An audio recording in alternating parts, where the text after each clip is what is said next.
পুরাতন বছরকে বিদায় আর নতুন বছরকে বরণ করে নিতে উদযাপন করা হয় ঐতিহ্যবাহী জলকেলি বা পানি খেলা।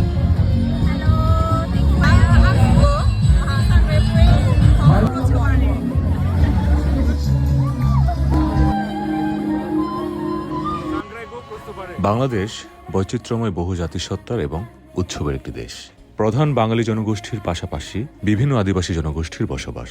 নিজ ভাষা, সংস্কৃতি এবং ধর্মীয় বিভিন্ন উৎসবের পাশাপাশি পাহাড়ের বিজু, সাংগ্রাই সহ নানা লোকজ উৎসব এই দেশকে করেছে উৎসবের। আর আমিও এই উৎসবের আনন্দ ভাগাভাগি করতে চলে এলাম মারমা সম্প্রদায়ের ঐতিহ্যবাহী সাংগ্রাই এই জল উৎসবে। সাংগ্রাই উৎসবের অন্যতম প্রধান আকর্ষণ জল উৎসব বা জলকেলি। শিশুদের এই ট্রেডিশনাল মনোমুগ্ধকর নৃত্য দিয়ে শুরু করা হয় সাংগ্রাই জলখেলা উৎসব।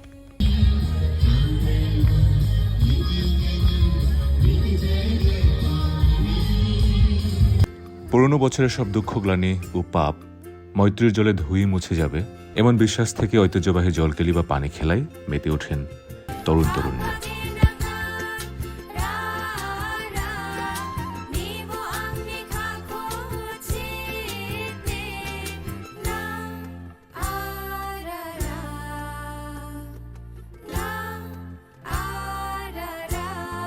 জলখেলা উৎসবের পাশাপাশি রাতে শুরু হয় কনসার্ট। এই কনসার্টে পেয়ে গেলাম আমাদের পাহাড়ের গর্ব এবং সবার পছন্দের বংশীবাদক কেউ।